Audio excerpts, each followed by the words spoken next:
سورہ فاتر بھی مکی صورت ہے۔ اس صورت میں بھی مشرکین کو توحید اور آخرت پر ایمان لانے کی دعوت دی گئی ہے۔ کائنات میں جو اللہ تعالیٰ کی قدرت کی نشانیاں پھیلی ہوئی ہیں ان کی طرف سنجیدگی سے غور کرنے کی دعوت دی گئی ہے، اور اللہ پاک نے جو لوگ اللہ کے احکام کے مطابق زندگی گزاریں گے ان کے انعامات، اور جو نافرمانی کریں گے ان کی سزا کا تذکرہ کیا ہے، اور ساتھ میں کائنات کی وجود کا جو مقصد ہے اس کی طرف بھی توجہ دلائی گئی ہے، اور نبی کریم صلی اللہ علیہ وسلم کو یہ کہا گیا کہ آپ اللہ کے آخری پیغمبر ہیں۔ اب یہ آپ کو اگر نہیں مانتے تو اب پہنچانا آپ کا کام تھا، اس کے علاوہ آپ کی اور ذمہ داری نہیں ہے۔ وہ اپنی نافرمانیوں کے جواب دہ خود ہوں گے۔ جو فاتر لفظ ہے، سورت کا جو نام ہے، بالکل پہلی آیت میں یہ لفظ استعمال ہوا، اس کے معنی ہے پیدا کرنے والا۔ اور اس سورت کا دوسرا نام سورہ ملائکہ بھی ہے، کیونکہ اس کی پہلی آیت میں فرشتوں کا بھی ذکر آیا ہے، لیکن سورہ فاتر زیادہ مشہور ہے۔ بسم اللہ الرحمن الرحیم، الحمد للہ فاطر السماوات والارض جاعل الملائکۃ رسلا اولی اجنحۃ مثنی وثلاث ورباع یزید فی الخلق ما یشاء ان اللہ علی کل شیء قدیر ما یفتح اللہ للناس من رحمۃ فلا ممسک لها وما یمسک فلا مرسل له من بعده وهو العزیز الحکیم۔ تمام تعریف اللہ کی ہے جو آسمانوں اور زمین کا پیدا کرنے والا ہے، جس نے ان فرشتوں کو پیغام لے جانے کے لیے مقرر کیا ہے جو 2 2 3 3 اور 4 4 پروں والے ہیں۔ وہ پیدائش میں جتنا چاہتا ہے اضافہ کر دیتا ہے، بے شک اللہ ہر چیز کی قدرت رکھنے والا ہے۔ یعنی فرشتوں کے پروں کی تعداد میں اللہ پاک نے کہا ہے بعض فرشتوں کے 2 پر ہیں، بعض کے 4 ہیں، اور بعض کے جو ہیں اس سے زیادہ ہیں، تو 3 3 بھی ہیں۔ تو اللہ تعالیٰ کی تخلیق ہے، جتنے چاہتا ہے اللہ تعالیٰ اضافہ کر دیتے ہیں۔ چنانچہ نبی کریم صلی اللہ علیہ وسلم کی ایک حدیث میں حضرت جبرائیل علیہ السلام کے 600 پروں کا تذکرہ آیا ہے۔ تو یعنی کہ اللہ کی تخلیق ہے، اللہ تعالیٰ جس چیز کو چاہتا ہے بڑھا دیتا ہے۔ اگر آپ دیکھیں اللہ پاک نے غور کریں، اگر جانوروں کی تخلیق پر غور کریں تو اللہ پاک نے ہر جانور میں کوئی ایک چیز جو ہے وہ بہت زیادہ بڑھا دی ہے۔ مثلا اونٹ کی گردن بہت زیادہ بڑھا دی ہے، ہاتھی کی ناک جو ہے، سونڈ جو ہے وہ بہت زیادہ بڑھا دی ہے۔ اس طریقے سے کسی کی آنکھ بہت چھوٹی کر دی ہے، کسی کی دم بہت لمبی کر دی ہے، اور کسی کی دم بہت چھوٹی کر دی ہے۔ تو یہ ساری چیزیں اللہ تعالیٰ کہتے ہیں کہ میری تخلیق ہے، جس کو میں چاہتا ہوں بڑھا دیتا ہوں، جس کو چاہتا ہوں میں گھٹا دیتا ہوں۔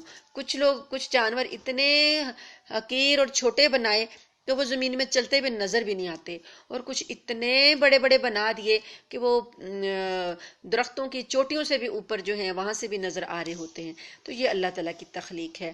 یا ایھا الناس اذکروا نعمت اللہ علیکم، اے لوگو یاد کرو ان نعمتوں کو جو اللہ نے تم پر نازل کی ہیں۔ کیا اللہ کے سوا کوئی اور خالق ہے جو تمہیں آسمان اور زمین سے رزق دیتا ہو؟ اس کے سوا کوئی معبود نہیں ہے، پھر آخر تم کہاں اوندھے چلے جا رہے ہو؟ اور اے پیغمبر، اگر یہ لوگ تمہیں جھٹلا رہے ہیں تو تم سے پہلے بھی پیغمبروں کو جھٹلایا گیا ہے، اور تمام معاملات آخرکار اللہ ہی کی طرف لوٹائے جائیں گے۔ اے لوگو، یقین جانو کہ اللہ کا وعدہ سچا ہے، لہٰذا تمہیں یہ دنیاوی زندگی ہرگز دھوکے میں نہ ڈالے، اور نہ اللہ کے معاملے میں تمہیں شیطان دھوکے میں ڈالنے پائے جو بڑا دھوکے باز ہے۔ یا ایھا الناس ان وعد اللہ حق، اللہ کے جو وعدے آئے ہیں قرآن پاک میں سارے سچے ہیں۔ تو اللہ نے کہا کہ دنیا کی زندگی ایک تو دھوکے میں ڈالتی ہے، اور دوسرا شیطان جو ہے نا وہ پیچھے لگا ہوا دھوکے باز، وہ دھوکے میں ڈالتا ہے۔ تو مومنوں کو الرٹ کیا گیا کہ ان دونوں کے دھوکے میں نہ آنا۔ انما یدعو حزبہ لیکونوا من اصحاب السعیر، جو یہ شیطان ہے یہ یقین جانو کہ یہ تمہارا دشمن ہے، اس لیے اس کو دشمن ہی سمجھتے رہو۔ وہ تو اپنے ماننے والوں کو جو دعوت دیتا ہے وہ اس لیے دیتا ہے تاکہ وہ دوزخ کے باسی بن جائیں۔ تو اپنا جو انسان کا دشمن ہوتا ہے، انسان اس کو دشمن جب تک سمجھتا رہتا ہے تو اس کی دشمنی سے بچ جاتا ہے۔ جب وہ اس کے ساتھ دوستی کر لے گا تو وہ دشمنی سے کیسے بچ پائے گا؟ اس لیے اللہ پاک نے کہا کہ اس کا مقصد یہ ہے کہ اپنے ماننے والوں کو دوزخ میں دھکیلتا رہے، دوزخ کا باسی بنائے، اس لیے تم اس کی دشمنی سے بچ جاؤ۔ جن لوگوں نے کفر اپنا لیا ہے ان کے لیے شدید عذاب ہے، اور جو لوگ ایمان لے آئے ہیں انہوں نے نیک عمل کیے ہیں ان کے لیے مغفرت ہے اور بڑا اجر۔ بھلا بتاؤ کہ جس شخص کی نظر میں اس کی بد عملی ہی خوشنما بنا کر پیش کی گئی ہو، جس کی بنا پر وہ اپنی بد عملی کو اچھا سمجھتا ہے، وہ نیک آدمی کے برابر کیسے ہو سکتا ہے؟ اصل بات یہ ہوتی ہے کہ انسان جب کوئی برا کام کر رہا ہوتا ہے نا تو وہ اس کو اچھا سمجھ رہا ہوتا ہے۔ تو اللہ پاک نے یہی بتایا یہاں پر کہ بد عمل اپنے عمل کو اچھا سمجھ رہا ہوتا ہے، تو وہ پھر وہ جو نیکی کر رہا آدمی، نیک عمل کرنے والا آدمی ہے، تو یہ اس کے برابر کیسے ہو سکتا ہے؟ کیونکہ انسان اپنی بدعملی تبھی چھوڑے گا نا جب وہ اس کو برا سمجھے گا، جب اس کو اچھا سمجھ رہا ہوگا تو وہ کیسے چھوڑے گا اس کو؟ فَإِنَّ اللَّهَ يُضِلُّ مَن يَشَاءُ وَيَهْدِي مَن يَشَاءُ، کیونکہ اللہ جس کو چاہتا ہے راستے سے بھٹکا دیتا ہے اور جس کو چاہتا ہے ٹھیک راستے پر پہنچا دیتا ہے۔ لہٰذا اے پیغمبر صلی اللہ علیہ وآلہ وسلم، ایسا نہ ہو کہ ان کافروں پر افسوس کے مارے تمہاری جان ہی جاتی رہے۔ یقین رکھو کہ جو کچھ یہ کر رہے ہیں اللہ اسے خوب جانتا ہے، اور اللہ ہی ہے جو ہوائیں بھیجتا ہے، پھر وہ بادلوں کو اٹھاتی ہیں، پھر ہم انہیں ہنکا کر ایک ایسے شہر کی طرف لے جاتے ہیں جو قحط سے مردہ ہو چکا ہوتا ہے، پھر ہم اس بارش کے ذریعے مردہ زمین کو نئی زندگی دیتے ہیں۔ بس اسی طرح انسانوں کی دوسری زندگی ہوگی۔ دوسری زندگی کو یہ عجیب سمجھ رہے ہیں، اللہ پاک نے مثال دے دی ہے۔ جو شخص عزت حاصل کرنا چاہتا ہو تو تمام تر عزت اللہ کے قبضے میں ہے، پاکیزہ کلمہ اسی کی طرف چڑھتا ہے اور نیک عمل اس کو اوپر اٹھاتا ہے۔ اور جو لوگ بری بری مکاریاں کرتے ہیں ان کو سخت عذاب ہوگا، اور ان کی مکاری ہی ہے جو ملیا میٹ ہو جائے گی۔ پاکیزہ کلمے سے مراد وہ کلمہ ہے جس کے ذریعے انسان ایمان کا اقرار کرتا ہے، نیز اس میں اللہ تعالیٰ کے ذکر کے دوسرے کلمات بھی شامل ہیں۔ تو اللہ کی طرف چڑھنے کا مطلب ہے کہ وہ اللہ کے نزدیک مقبول ہیں، اوپر جاتے ہیں، اللہ کے ہاں قبولیت پاتے ہیں۔ اور نیک عمل کے اس کلمے کو اوپر اٹھانے کا مطلب یہ ہے کہ اللہ پاک اس کلمے کی پوری مقبولیت جو ہوتی ہے وہ نیک عمل کے ذریعے انجام پاتی ہے، کہ خالی کلمہ پڑھا لیکن عمل نیک نہ کیے تب بھی وہ مقبول نہیں ہوگا، اوپر نہیں جائے گا۔ تو اگر اللہ کا قرب حاصل کرنا ہے، اپنے اعمال کو، اپنے کلمات کو جو اللہ کے لیے تسبیحات پڑھی جاتی ہیں وہ اوپر جانا ہے انہوں نے، تو وہ نیک اعمال کے ذریعے اوپر اٹھائی جاتی ہیں۔ اور اللہ نے تمہیں مٹی سے پیدا کیا، پھر نطفے سے، پھر تمہیں جوڑے جوڑے بنا دیا، اور کسی مادہ کو جو کوئی حمل ہوتا ہے اور جو کچھ وہ جنتی ہے وہ سب اللہ کے علم سے ہوتا ہے۔ اور کسی عمر رسیدہ کو جتنی عمر دی جاتی ہے اس کی عمر میں جو کوئی کمی ہوتی ہے وہ سب ایک کتاب میں درج ہے۔ حقیقت یہ ہے کہ یہ سب کچھ اللہ کے لیے بہت آسان ہے۔ لوح محفوظ میں ہر چیز درج کی گئی ہے۔ اور دو دریا برابر نہیں ہوتے، ایک ایسا میٹھا ہے کہ اس سے پیاس بجھتی ہے جو پینے میں خوشگوار ہے، اور دوسرا کڑوا نمکین۔ اور ہر ایک سے تم مچھلیوں کا تازہ گوشت کھاتے ہو اور وہ زیور نکالتے ہو جو تمہارے پہننے کے کام آتا ہے، اور تم کشتیوں کو دیکھتے ہو کہ وہ اس دریا میں پانی کو پھاڑتی ہوئی چلتی ہیں تاکہ تم اللہ کا فضل تلاش کرو اور تاکہ شکر گزار بنو۔ اب پانی سے بھی اللہ پاک نے روزی کا سامان پیدا کیا ہے، تو کشتیوں میں جو روزی وہاں پر مچھلیوں کا جو شکار کرتے ہیں، تو مچھلیوں کی جو یہ ماہی گیری کی ایک صنعت ہے، یہ بھی ایک بہت بڑی الگ سے صنعت ہے۔ اس سے کتنے ہزاروں لاکھوں لوگوں کی معیشت جو ہے وہ اس کے ساتھ منسلک ہے۔ تو اللہ پاک فرماتے ہیں کہ جو پانی کو پھاڑتی بھی جاتی ہیں کشتیاں، یہ کس کی وجہ سے ہے؟ یہ اللہ کے فضل کی وجہ سے ہے۔ اگر اللہ تعالیٰ نہ چاہے تو کشتی پانی پر نہیں تیر سکتی، الٹ جائے، ہوا بند ہو جائے، ہوا الٹ چلنے لگ جائے، بھنور آ جائے، کچھ بھی ہو جائے، تو یہ اللہ کا فضل ہے کہ اس نے تمہیں آزادیاں دی ہوئی ہیں۔ تم اپنی بڑی بڑی کشتیوں کو ان کی موجوں پر، پانی کی موجوں پر لیے چلتے ہو۔ پھر اس زیور کا ذکر کیا جو پانی سے سمندر سے نکلتا ہے، یہ جو سچے موتی ہیں جو بڑے قیمتی ہوتے ہیں، تو یہ بھی اللہ پاک نے کہا کہ یہ بھی سمندر سے تمہیں ملتے ہیں۔ یولج اللیل فی النہار ویولج النہار فی اللیل، اللہ تعالیٰ رات کو دن میں داخل کر دیتا ہے اور دن کو رات میں داخل کر دیتا ہے، اور اس نے سورج اور چاند کو کام پر لگا دیا ہے۔ ان میں سے ہر ایک کے لیے مقررہ میعاد تک کے لیے سورج اور چاند جو ہیں کب تک یہ کام پر لگے رہیں گے، اللہ نے فرمایا کہ ایک میں نے میعاد مقرر کر دی ہے، لِأَجَلٍ مُّسَمًّى، اس کا علم اللہ کو ہے۔ یہ اللہ ہے جو تمہارا پروردگار ہے، ساری بادشاہی اسی کی ہے، اور اسے چھوڑ کر جن جھوٹے خداؤں کو تم پکارتے ہو وہ کھجور کی گٹلی کے چھلکے کے برابر بھی کوئی اختیار نہیں رکھتے۔ قطمیر کہا گیا، قطمیر کھجور کی گٹلی کے اوپر ایک باریک سا چھلکا ہوتا ہے، آپ نوٹ کریں، آپ کو پتہ نظر آئے گا، جھلی ہوتی ہے بہت ہی باریک سی، اور اگر کھجور خشک ہو تو اسے آپ توڑیں تو وہ جھلی خود بخود ہی ہاتھ میں آ جاتی ہے، لیکن اگر تر کھجور ہو تو وہ اس کے ساتھ چپکی بھی ہوتی ہے۔ تو اللہ پاک فرماتے ہیں کہ وہ باریک سی جھلی جتنا بھی اختیار ان شریکوں کا نہیں ہے، کائنات کے سارے معاملات اللہ تعالیٰ چلا رہا ہے۔ ان تدعوہم لا یسمعوا دعاءکم، اگر تم ان کو پکارو گے، ان شریکوں کو پکارو گے تو وہ تمہاری پکار سنیں گے ہی نہیں، اور اگر وہ سن بھی لیں تو تمہیں کوئی جواب نہیں دے سکیں گے، اور قیامت کے دن وہ خود تمہارے شرک کی تردید کر دیں گے، اور جس ذات کو تمام باتوں کی مکمل خبر ہے اس کے برابر تمہیں کوئی اور صحیح بات نہیں بتائے گا۔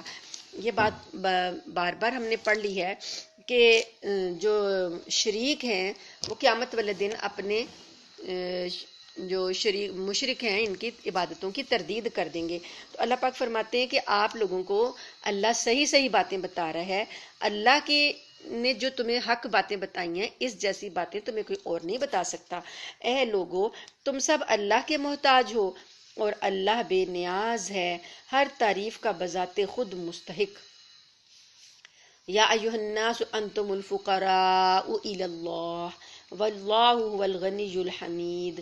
تو اللہ تو تعریف کیا گیا ہے، بے نیاز ہے، تم لوگ ہی ہو جو ہر معاملے میں اس کے محتاج ہو، اگر وہ چاہے تو تم سب کو لے جائے۔ وَيَأْتِ بِخَلْقٍ جدید، اور ایک نئی مخلوق وجود میں لے آئے، اور وَمَا ذَلِكَ عَلَى اللَّهِ بِعَزِیز، اور اللہ کے لیے کچھ بھی مشکل نہیں ہے، ساری مخلوق کو یکدم یہاں سے لے جائے اور ایسی نیک مخلوق فرمانبردار قوم لے آئے جو کہ اللہ کی فرمانبرداری کرتی ہوگی۔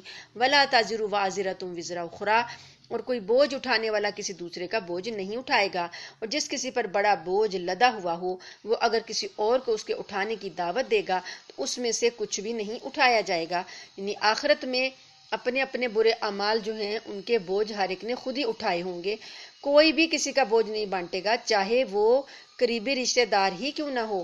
اے پیغمبر صلی اللہ علیہ وآلہ وسلم، تم انہی لوگوں کو خبردار کر سکتے ہو جو اپنے پروردگار کو دیکھے بغیر اس سے ڈرتے ہوں اور جنہوں نے نماز قائم کی ہو، اور جو شخص پاک ہوتا ہے وہ اپنے ہی فائدے کے لیے پاک ہوتا ہے، اور آخرکار سب کو اللہ ہی کی طرف لوٹ کر جانا ہے۔ اور اللہ تعالیٰ آگے مثال دے رہے ہیں کہ ایک مثالوں سے سمجھا رہے ہیں کہ توحید اور شرک جو ہے وہ کتنا واضح ہے۔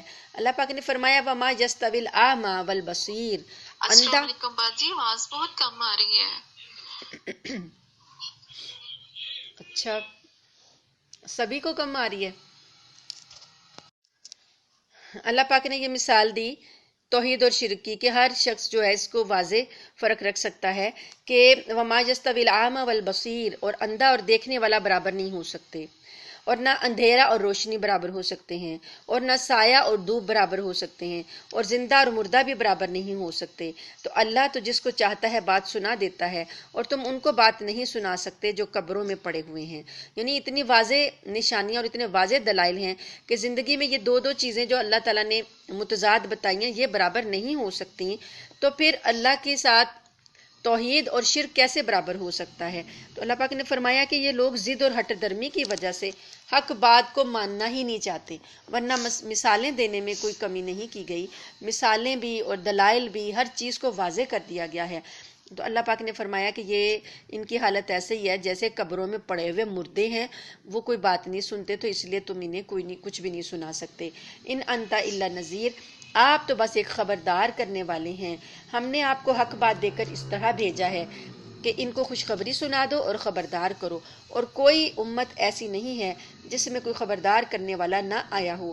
اور اگر یہ لوگ تمہیں جھٹلا رہے ہیں تو جو کافر ان سے پہلے تھے انہوں نے بھی رسولوں کو جھٹلایا تھا، ان کے پیغمبر ان کے پاس کھلی کھلی نشانیاں لے کر، صحیفے لے کر اور روشنی پھیلانے والی کتاب لے کر آئے تھے، پھر جن لوگوں نے انکار کی روش اپنائی تھی میں نے ان کو پکڑ میں لے لیا، اب دیکھو کہ میری سزا کیسی ہولناک تھی۔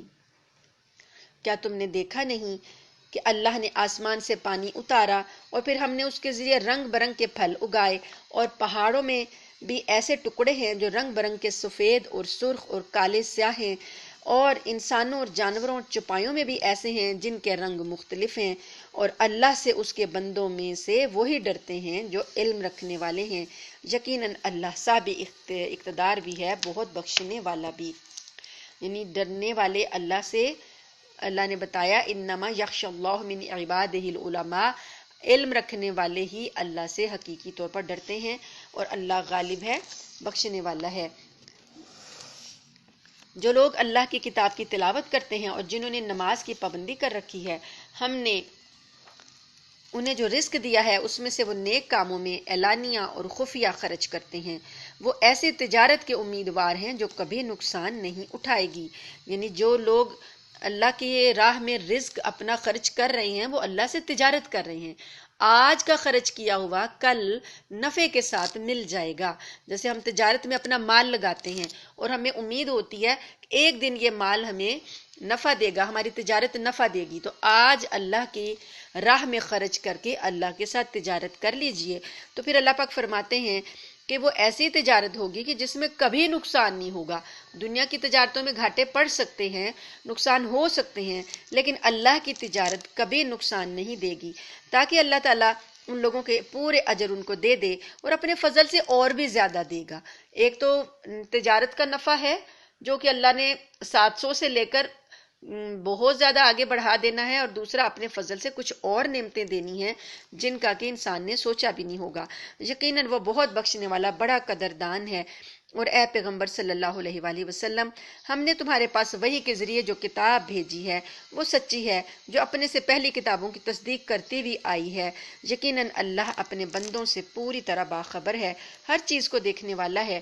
پھر ہم نے اس کتاب کا وارث اپنے بندوں میں سے ان کو بنایا جنہیں ہم نے چن لیا تھا، پھر ان میں سے کچھ وہ بھی ہیں جو اپنی جانوں پر ظلم کرنے والے ہیں، اور انہی میں سے کچھ ایسے ہیں جو درمیانے درجے کے ہیں، اور کچھ وہ ہیں جو اللہ کی توفیق سے نیکیوں میں بڑھے چلے جاتے ہیں، اور یہ اللہ کا بڑا فضل ہے۔ یہ لوگ ہمیشہ بسنے کے باغات میں رہیں گے، وہاں ان کو سونے کے کنگنوں اور موتیوں سے آراستہ کیا جائے گا، اور ان کا لباس وہاں پر ریشم ہوگا، اور وہ کہیں گے تمام تر تعریف اللہ کی ہے جس نے ہم سے ہر غم دور کر دیا ہے۔ بے شک ہمارا پروردگار بہت بخشنے والا بڑا قدردان ہے، جس نے اپنے فضل سے ہم کو ابدی ٹھکانے کے گھر میں لا اتارا ہے، جس میں نہ ہمیں کبھی کوئی تنگی چھو کر گزرے گی، نہ کبھی کوئی تھکن پیش آئے گی۔ اللہ تعالیٰ سے دعا ہے اللہم اجعلنا منہم، اللہم اجعلنا منہم، اللہم انا نسألک جنت الفردوس۔ اللہ تعالیٰ سے دعا ہے کہ اللہ تعالیٰ ہمیں اپنی جنتوں کا حقدار بنا دے اور ہمیں ایسے لوگوں میں شامل کر دے جن کا تذکرہ یہاں پر اللہ پاک نے کیا ہے۔ اس کے بعد اللہ پاک نے کافروں کا بھی ذکر کر دیا کہ جن لوگوں نے کفر کی روش اپنائی ہے ان کے لیے دوزخ کی آگ ہے، نہ تو ان کا کام تمام کیا جائے گا کہ وہ مر ہی جائیں، اور نہ ان سے دوزخ کا عذاب ہلکا کیا جائے گا۔ ہر ناشکر کافر کو ہم ایسی ہی سزا دیتے ہیں۔ یہ چیزیں کہ دوزخ کا عذاب جو ہے کبھی ہلکا نہیں ہوگا، اور نہ کبھی وہاں پر موت آئے گی۔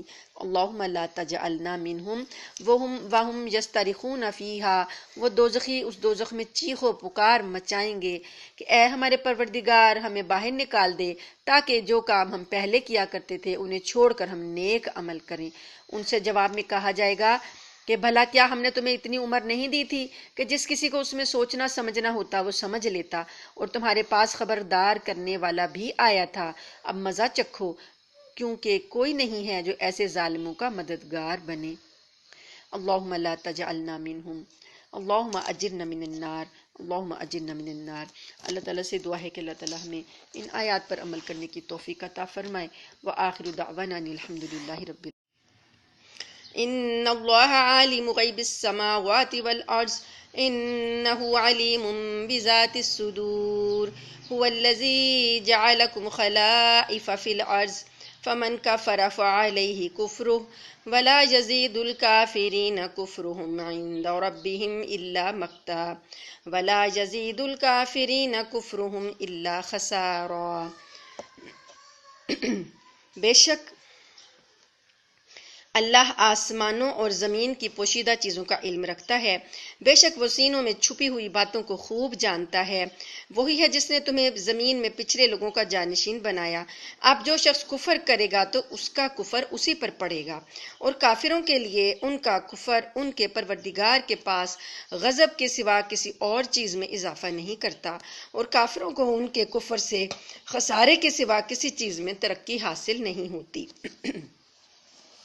اے پیغمبر صلی اللہ علیہ وآلہ وسلم، ان سے کہو کہ بھلا بتاؤ، تم اللہ کو چھوڑ کر اپنے جن من گھڑت شریکوں کو پوجا کرتے ہو، ذرا مجھے دکھاؤ کہ انہوں نے زمین کا کون سا حصہ پیدا کیا ہے، یا آسمانوں کی پیدائش میں ان کی کون سی شرکت ہے، یا پھر ہم نے انہیں کوئی کتاب دے رکھی ہے جس کی کسی واضح ہدایت پر یہ لوگ قائم ہیں؟ نہیں، بلکہ یہ ظالم لوگ ایک دوسرے کو خالص دھوکے کی یقین دہانی کرتے آئے ہیں۔ حقیقت یہ ہے کہ اللہ نے آسمانوں اور زمین کو تھام رکھا ہے کہ وہ اپنی جگہ سے ٹلیں نہیں، اور اگر وہ ٹل جائیں تو اس کے سوا کوئی نہیں ہے جو انہیں تھام رکھ سکے۔ یقیناً اللہ بڑا بردبار، بڑا بخشنے والا ہے۔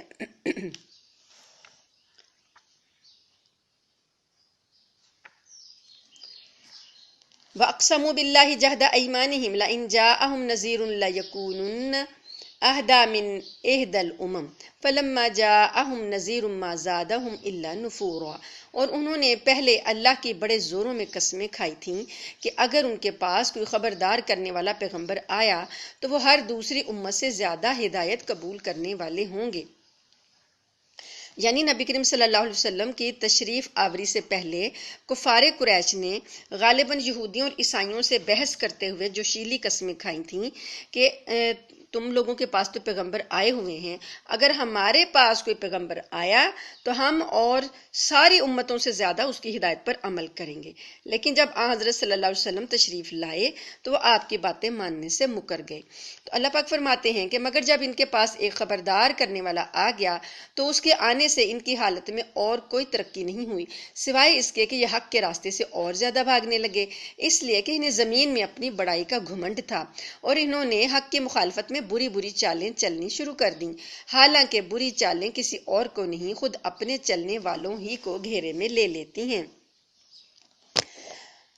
فَهَلْ يَنظُرُونَ إِلَّا سُنَّتَ الْأَوَّلِينَ، اب یہ لوگ اس دستور کے سوا کس بات کے منتظر ہیں جس پر پچھلے لوگوں کے ساتھ عمل ہوتا آیا ہے۔ سنت الاولین یعنی جو پچھلے لوگوں کی سنت تھی، کیا تھی کہ جب وہ کفر کرتے تھے تو بالآخر ان پر عذاب آ جاتا تھا۔ تو اللہ پاک نے فرمایا کیا یہ اس سنت کے منتظر ہیں؟ فلن تجد لسنت اللہ تبدیلا، اگر یہ بات ہے تو تم اللہ کے طے شدہ دستور میں کبھی کوئی تبدیلی نہیں پاؤ گے، اور نہ تم اللہ کے طے شدہ دستور کو کبھی ٹلتا ہوا پاؤ گے۔ یعنی کہ تبدیلی تو یہ ہے نا کہ پچھلے کافروں کو اللہ نے عذاب دے دیا تو ان کو عذاب نہ دیا جائے، تو ان کو ثواب دیا جائے، یا کہ ان سے عذاب کو ٹال دیا جائے۔ تو اللہ فرماتے ہیں کہ نہ تو تبدیلی ہوگی اللہ کے دستور میں، اور نہ ہی وہ طے شدہ دستور ٹل جائے گا۔ اور کیا ان لوگوں نے زمین میں کبھی سفر نہیں کیا جس سے وہ یہ دیکھتے کہ جو لوگ ان سے پہلے گزرے ہیں ان کا انجام کیسا ہوا، جبکہ وہ طاقت میں ان سے بہت زیادہ مضبوط تھے، اور اللہ ایسا نہیں ہے کہ آسمانوں اور زمین کی کوئی چیز اسے عاجز کر سکے، بے شک وہ علم کا بھی مالک ہے اور قدرت کا بھی مالک ہے۔ وَلَوْ يُؤَاخِذُ اللَّهُ النَّاسَ بِمَا كَسَبُوا مَا تَرَكَ عَلَى ظَهْرِهَا من دابة ولكن يؤخرهم إلى أجل مسمى فإذا جاء أجلهم فإن الله كان بعباده بصيرا۔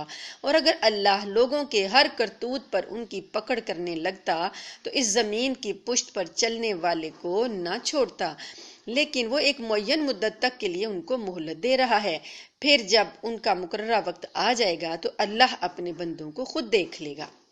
الحمدللہ سورہ فاطر مکمل ہوئی۔ اللہ تعالیٰ سے دعا ہے کہ اللہ تعالیٰ ہمیں اس سورہ کے مضامین پر عمل کرنے کی توفیق عطا